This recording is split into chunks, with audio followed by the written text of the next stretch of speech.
ಮಂಗಳೂರು ನಗರದಲ್ಲಿ ಸಿಸಿಬಿ ಪೊಲೀಸರು ನಡೆಸಿದ ವಿಶೇಷ ಕಾರ್ಯಾಚರಣೆಯಲ್ಲಿ ನಕಲಿ ದಾಖಲೆಗಳ ಆಧಾರದ ಮೇಲೆ ನ್ಯಾಯಾಲಯಕ್ಕೆ ವಂಚನೆ ಮಾಡುತ್ತಿದ್ದ ಆರೋಪಿಗಳ ಜಾಲ ಬಯಲಾಗಿದ್ದು ಹಲವರನ್ನು ಬಂಧಿಸಿದ್ದಾರೆ.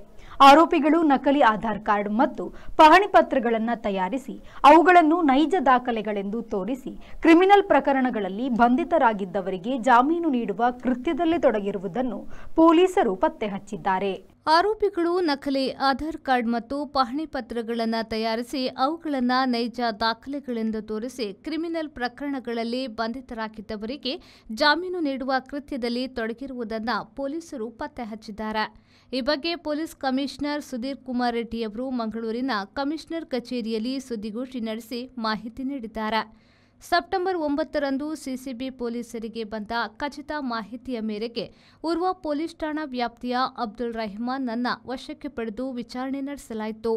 ಆತನ ಮಾಹಿತಿ ಆಧರಿಸಿ ನಕಲಿ ದಾಖಲೆಗಳನ್ನು ಸಿದ್ಧಪಡಿಸಿ ಸಹಕರಿಸುತ್ತಿದ್ದ ನಿಶಾಂತ್ ಕುಮಾರ್ನನ್ನು ಪೊಲೀಸರು ಬಂಧಿಸಿದ್ರು. ತನಿಖೆ ವಿಸ್ತರಿಸಿದಂತೆ ನಕಲಿ ಗುರುತಿನ ಆಧಾರದ ಮೇಲೆ ನ್ಯಾಯಾಲಯದಲ್ಲಿ ಜಾಮೀನು ನೀಡಿದ ಪ್ರಕರಣಗಳಲ್ಲಿ ನಿತಿನ್ ಕುಮಾರ್, ಹಸನ್ ರಿಯಾಜ್ ಹಾಗೂ ಮೊಹಮ್ಮದ್ ಹನೀಫ್ರನ್ನ ಬಂಧಿಸಲಾಗಿದೆ. ಪೊಲೀಸರ ಮಾಹಿತಿಯ ಪ್ರಕಾರ ಆರೋಪಿತರು ನಕಲಿ ಆಧಾರ್ ಕಾರ್ಡ್ಗಳಲ್ಲಿ ತಮ್ಮ ಫೋಟೋ ಅಂಟಿಸಿಕೊಂಡು ನಿಜವಾದ ವ್ಯಕ್ತಿಗಳಂತೆ ನ್ಯಾಯಾಲಯದ ಮುಂದೆ ಹಾಜರಾಗುತ್ತಿದ್ದರು. ಈ ಮೂಲಕ ಬಂಧಿತರಾಗಿದ್ದವರಿಗೆ ಜಾಮೀನು ದೊರಕುವಂತೆ ಮಾಡಿ ನ್ಯಾಯಾಲಯಕ್ಕೆ ವಂಚನೆ ನಡೆಸಿರುವುದು ಬಹಿರಂಗವಾಗಿದೆ. ಮಂಗಳೂರು ದಕ್ಷಿಣ ಪೊಲೀಸ್ ಠಾಣೆಯ 24/22 ಮತ್ತು 46/22 ಪ್ರಕರಣಗಳಲ್ಲಿಯೂ ರೀತಿಯ ಮೋಸ ನಡೆದಿರುವುದು ಪತ್ತೆಯಾಗಿದೆ. ಉರ್ವ ಠಾಣೆಯಲ್ಲಿ ಅಬ್ದುಲ್ ರೆಹಮಾನ್, ನಿಶಾಂತ್ ಕುಮಾರ್, ಮಂಗಳೂರು ಉತ್ತರ ಠಾಣೆಯಲ್ಲಿ ಬಂಧಿತರಾದರೆ ನಿತಿನ್ ಕುಮಾರ್, ಹಸನ್ ರಿಯಾಜ್ ಮತ್ತು ಮೊಹಮ್ಮದ್ ಹನೀಫ್ ಇವರ ಜೊತೆ ನಕಲಿ ದಾಖಲಾತಿಗಳ ವಂಚನೆಗೆ ಸಹಕರಿಸುತ್ತಿದ್ದ ಟ್ರೋಕರ್ ಹನೀಫ್ ಎಂಬಾತನನ್ನ ಪೊಲೀಸರು ವಶಕ್ಕೆ ಪಡೆದಿದ್ದಾರೆ. ಈ ಪ್ರಕರಣದಲ್ಲಿ ಇನ್ನು ಹಲವರು ಭಾಗಿಯಾಗಿರುವ ಶಂಕೆ ವ್ಯಕ್ತವಾಗಿದ್ದು ತನಿಖೆ ಮುಂದುವರೆದಿದೆ ಎಂದು ಪೊಲೀಸ್ ಆಯುಕ್ತರಾದ ಸುಧೀರ್ ಕುಮಾರ್ ರೆಡ್ಡಿ ಅವರು ತಿಳಿಸಿದ್ದಾರೆ. ಈ ಕೋರ್ಟ್ಗಳಲ್ಲಿ ಆರೋಪಿತರಿಗೆ ನಕಲಿ ಶ್ಯೂರಿಟಿ ನೀಡಿ ಬೇಲ್ ಕೊಡಿಸ್ತಾ ಇರುವಂಥ ಒಂದು ಜಾಲ ಪತ್ತೆಯಾಗಿದೆ. ಇದರಲ್ಲಿ ನೋಡಿದರೆ ಇವರೇನು ಮಾಡ್ತಾರಂದರೆ, ಕೋರ್ಟ್ನಲ್ಲಿ ಯಾರೇ ಆರೋಪಿತರಿಗೆ ಬೇಲ್ ಕೊಡಬೇಕಾದ್ರೆ ಅವ್ರ ಪ್ರಾಪರ್ಟಿ ಡಾಕ್ಯುಮೆಂಟ್ಸು ಮತ್ತು ಆಧಾರ್ ಕಾರ್ಡ್ ತೋರಿಸ್ಬೇಕಂತ ಹೇಳ್ತಾರೆ. ಆವಾಗ ಇವರೇನು ಮಾಡ್ತಾರೆ, ಭೂಮಿ ವೆಬ್ಸೈಟ್ಗೆ ಹೋಗಿ ಯಾವುದೋ ಒಂದು ಲ್ಯಾಂಡ್ ಡಾಕ್ಯುಮೆಂಟ್ ರ್ಯಾಂಡಮ್ ಆಗಿ ಡೌನ್ಲೋಡ್ ಮಾಡಿಕೊಂಡು ಆ ಲ್ಯಾಂಡ್ ಡಾಕ್ಯುಮೆಂಟಲ್ಲಿ ಅವರ ಹೆಸರು ತೊಗೊಳ್ತಾರೆ. ಆ ಹೆಸರನ್ನು ನೋಡಿಕೊಂಡು ಯಾವುದೋ ಒಂದು ಆಧಾರ್ ತೊಗೊಂಡು ರ್ಯಾಂಡಮ್ ಆಗಿ ಆ ನಂಬರ್ ಚೇಂಜ್ ಮಾಡಿಕೊಂಡು ಆ ಹೆಸರು ಕೂಡ ಚೇಂಜ್ ಮಾಡಿಕೊಂಡು ಆಧಾರಲ್ಲಿ ಏನು ಹೆಸರಿದೆ ಆ ಹೆಸರನ್ನು ಬರ್ಕೊಂಡು ಈ ಶ್ಯೂರಿಟಿ ಅವರ ಫೋಟೋ ಕಟ್ ಮಾಡಿ ಅಲ್ಲಿ ಎಡಿಟ್ ಮಾಡ್ತಾರೆ. ಸೊ ಆ ಫೋಟೋ ತೊಗೊಂಡು ಕೋರ್ಟಿಗೆ ಹೋಗಿ ಅವರು ಇದು ನಂದೇ ಲ್ಯಾಂಡು, ನಾನೇ ಶ್ಯೂರಿಟಿ ಅಂಥೇಳಿ ಆಧಾರ್ ಕೊಟ್ಬಿಟ್ಟು ಆಧಾರ್ ಒಟ್ಟಿಗೆ ಲ್ಯಾಂಡ್ ಡಾಕ್ಯುಮೆಂಟು ಕೊಡ್ತಾರೆ.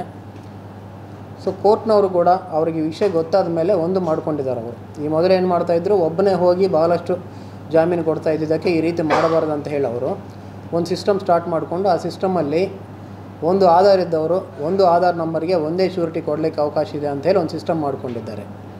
ಸೊ ಅವರು ಅದನ್ನು ಬೈಪಾಸ್ ಮಾಡೋದಕ್ಕೋಸ್ಕರ ಒಬ್ಬನೇ 5-6 ಆಧಾರ್ ಕ್ರಿಯೇಟ್ ಮಾಡಿಕೊಂಡು 5-6 ನಂಬರ್ಸಲ್ಲಿ 5-6 ಹೆಸರಲ್ಲಿ ಹೋಗಿ ಆ ಸಿಸ್ಟಮ್ ಬೈಪಾಸ್ ಮಾಡಿ ಇದನ್ನೇ ಕಂಟಿನ್ಯೂ ಮಾಡಲಿಕ್ಕೆ ಪ್ರಯತ್ನ ಮಾಡ್ತಾ ಇದ್ದಾರೆ. ಈಗಾಗಲೇ ಈ ವಿಷಯ ಸಂಬಂಧಪಟ್ಟು ಇಬ್ಬರನ್ನ ಅರೆಸ್ಟ್ ಮಾಡಿ ಕಸ್ಟಡಿಗೆ ತಗೊಳ್ಳಲಾಗಿದೆ. ಕೋರ್ಟಲ್ಲಿ ಪ್ರೊಡ್ಯೂಸ್ ಮಾಡಿ ಮುಂದಿನ ತನಿಖೆಗಾಗಿ ಕಸ್ಟಡಿಗೆ ತೊಗೊಂಡಿದ್ವಿ. ಹಾಗೆ ಇನ್ನೊಂದು 3 ಜನ ಈಗ ವಶಕ್ಕೆ ತೊಗೊಂಡಿದ್ವಿ, ಅವರನ್ನು ಕೂಡ ದಸ್ತಗಿರಿ ಮಾಡಲಾಗುವುದು, ಅಫೆನ್ಸ್ ಪ್ರೂವ್ ಆಗಿದೆ. ಅದು ಬಿಟ್ಟು ಇದರಲ್ಲೊಂದು 3 ಜನ ಬ್ರೋಕರ್ಸ್ ಆ್ಯಕ್ಟಿವ್ ಆಗಿ ಇನ್ವಾಲ್ವ್ ಆಗಿದ್ದಾರೆ.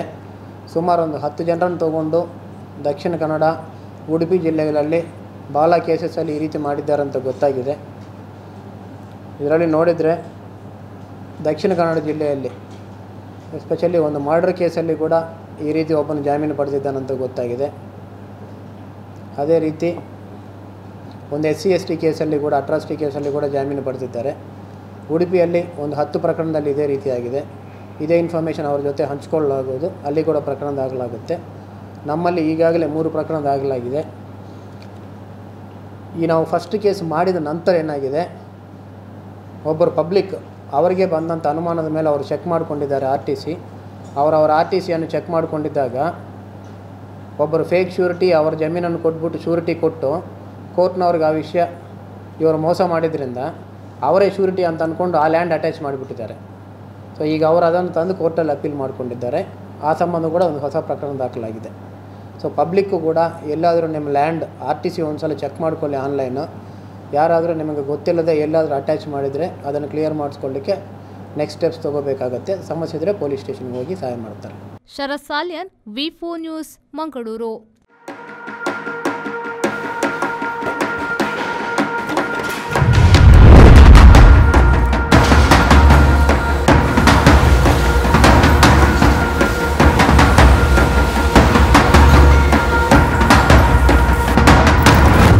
Friends Winner and Ply, Industrial Area, Baikampadi, Mangaluru.